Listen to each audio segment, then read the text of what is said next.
How do you do? We're about to unfold the story of Frankenstein.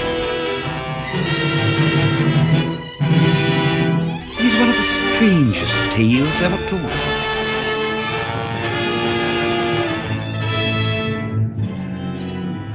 I think it will thrill you. It may shock you. It might even horrify you.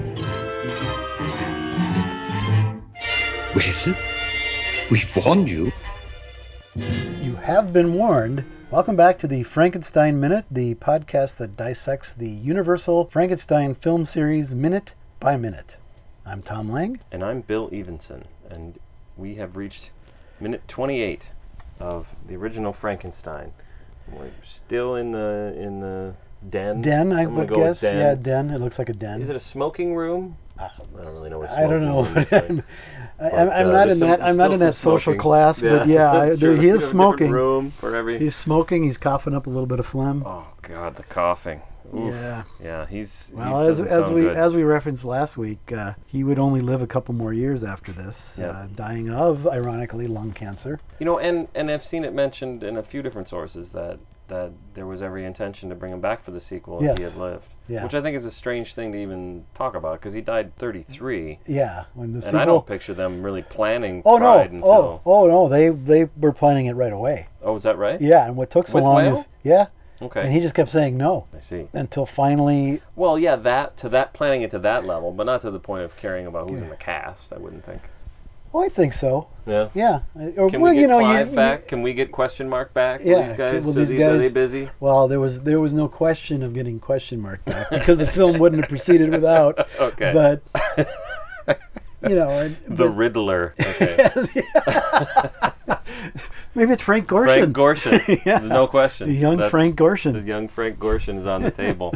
Not anymore. No. Anyway. Anyway, So yeah, this is Frederick Kerr's Frederick Kerr's- end of his life, and Yeah. he's not at all healthy. no.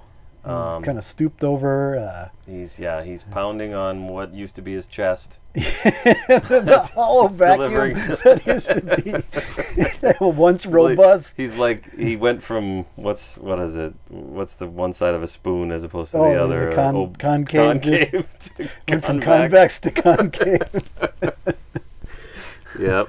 And you can't see it in this scene so much as you can later, but there's a grapefruit-sized goiter on the side of right. his neck. Yeah, on the back. It's On the it's back of right his- behind his right ear. Yeah. Which presumably not involved life- with his Not life-threatening. life-threatening, but No. it's once you see Noticeable. it, it's about all That's you'll true. see in the whole Yeah, shot. I didn't anymore. see it for years and years. No, and I didn't years. either I didn't till- see it until very fairly Till probably recently. DVD. Yeah, The- okay. The definite. No, it's out in a theater. Theater. Yeah. Okay. So yeah, she's such a lovely bride, says the burgomaster, which is she's Again- so hot. How could Again, this yeah. not What's happen? She's been brought down a notch. Yeah. The burgomaster doesn't seem to have any. I don't know. I guess he's very polite, but he looks at this wedding as an event that he's an event planner. He's an event planner, baby. He's a glorified wedding planner.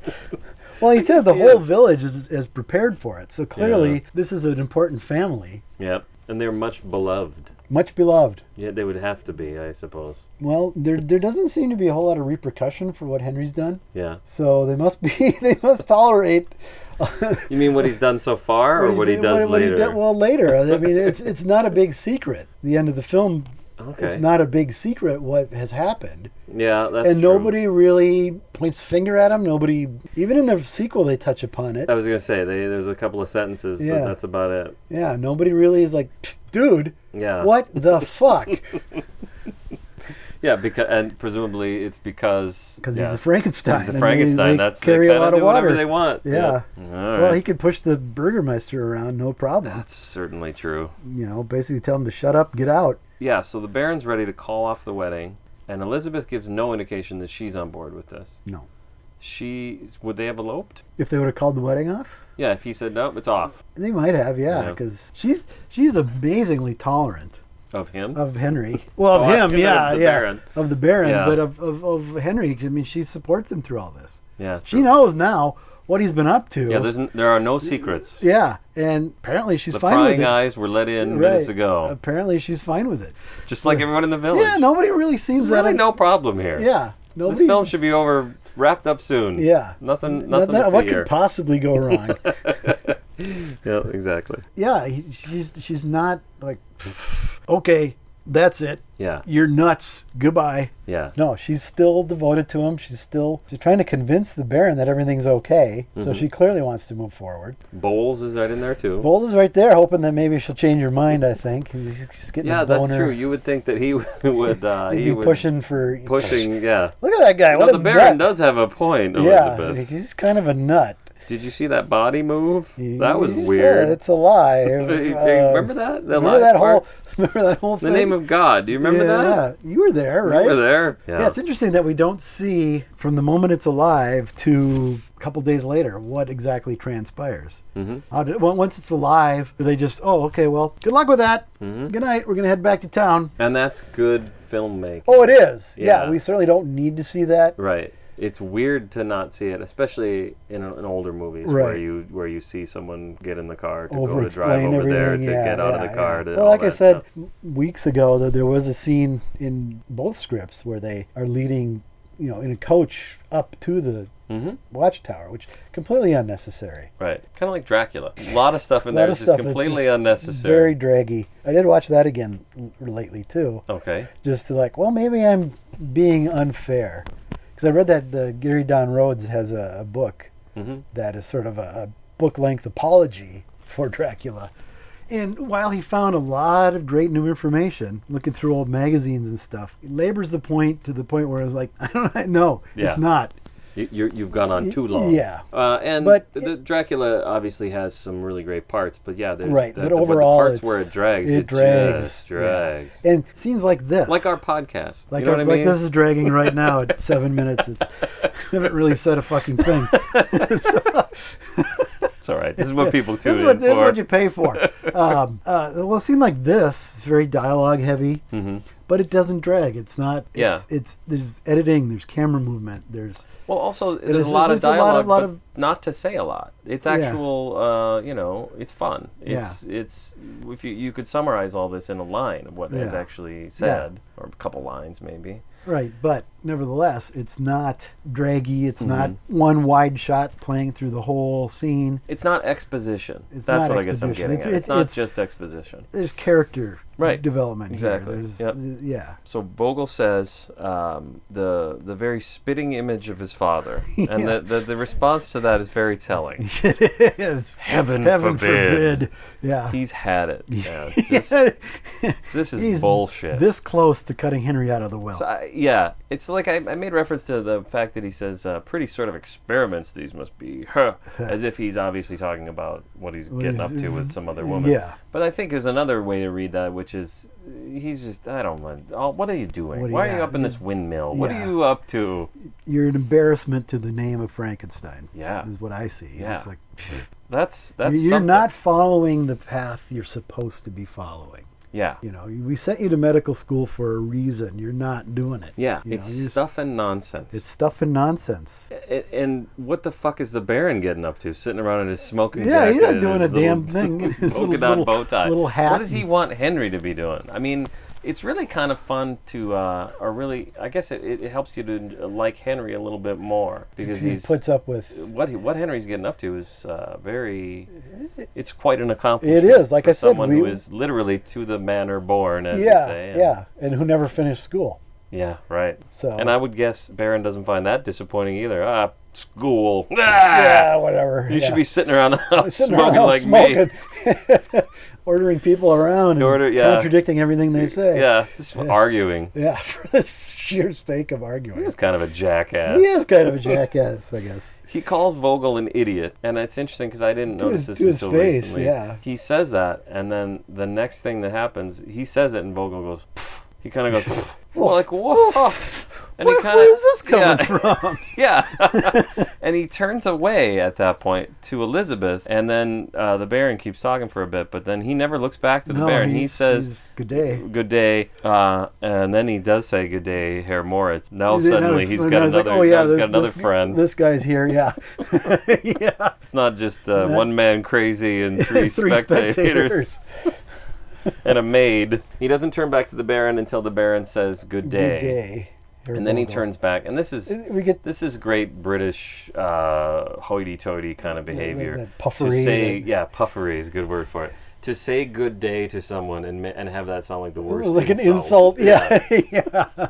And then Vogel turns back, and he's very offended. Apoplectic almost, yeah. He's very angry in the way he behaves and says, good day, Herr Baron. Yeah. And he's absurd. He's very angry and very... and expresses it very clearly, and still just looks like a big doofus. It's great. Yeah, it's like a walk toward that path that we've talked about the Invisible Man. Whale's, well, I was going to say Whale's absurdity and his love of absurd characters. The funny thing is that some of the comedies he did aren't particularly funny. Okay. There's a couple that are. Remember Last Night? It's great. Okay. But there's a few that are just sort of. He couldn't find it. Couldn't find it. Is it? Well, his entire career is crammed into a pretty short space of time, right? What is he? 10 years, not even. 29 to 39, or where? Something like that. Well, he did. His last film was like 40, I think, and then he did a short that was never released later on. So yeah, it was a very short career in terms of what we look at nowadays. Yeah. And whether he liked it or not, these 4 films are the ones that he will forever. If he hadn't made Frankenstein, no one would be talking about him. Yeah, that's true. You know, that's it true. would have been another studio director. Yeah, and it's not like he. We talked about he deliberately makes Frankenstein. He is given the option to do whatever he wants, and he chooses this. Yeah, it's not like he developed it or anything. Right. But he did do it on purpose. Yeah. Right.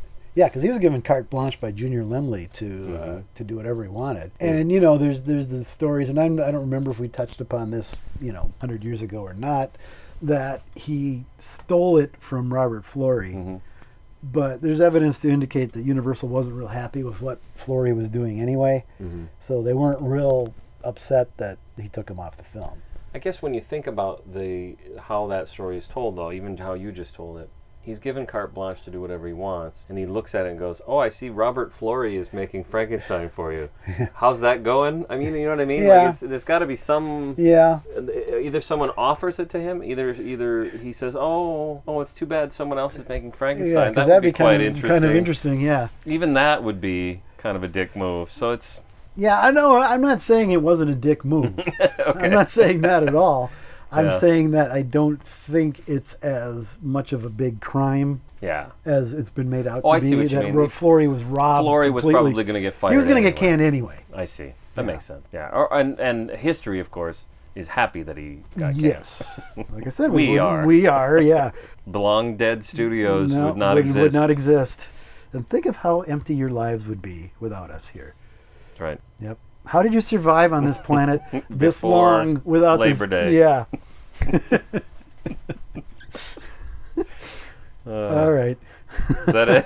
No. Okay. No, I think Covered the coughing. coughing. This is where the coughing really gets bad. Yeah, it is bad. And again, they try to push. Well, what about his work? So they're not. Well, that's a good point. Yeah. They're not as dismissive about it. Yeah. As they appeared to be at the beginning, when they're like, "Oh, he's fine." He's Yeah, that's a really good point. They both say. Well, what about his work? He's got this He work. says what about his work? She says something about his experiments. Yeah. Yeah, this is important. What Henry's getting up to. You gotta lay off him. Give him some space. Yeah. Bizarre. And the Baron will have none of that. And yet, yeah. Well, one of the things I think it made me not really think about it is Victor saying it, so it comes across as. He just kind of. But what of his work? What of his work? No. Yeah, he's. As the Baron is turning to leave, Victor actually no, tries to stop him. No, Baron. What do you mean, no? I just noticed you were here. No, yeah. Oh, you're part of this conversation? Are you still here? Yeah. Yeah, that's true. What do you mean, no? What do you mean, no? How dare you? He doesn't make a lot of eye contact. He doesn't really make a lot of eye contact with anybody. With anybody.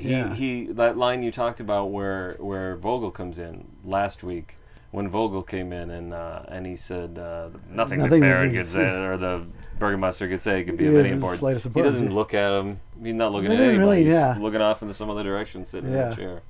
He's looking down at his pipe, but he says that as he's starting to sit down. Is that what it is? Yeah. He has no time for anybody. No business. Nobody. In fact, he even makes reference. So some of this applies to last minute, but he makes reference to the pretty girl, and he barely looks at her. Yeah. He doesn't like. That was one of the things we liked about it, of course, because it made it less creepy. Right. But he doesn't really give a shit about anybody. Nobody else. Yeah. It all revolves around the Baron. Yep. And I have no idea why. He doesn't seem to have any sense of purpose other than to be a jerk. Is that it? Yeah, I think so. Okay, good.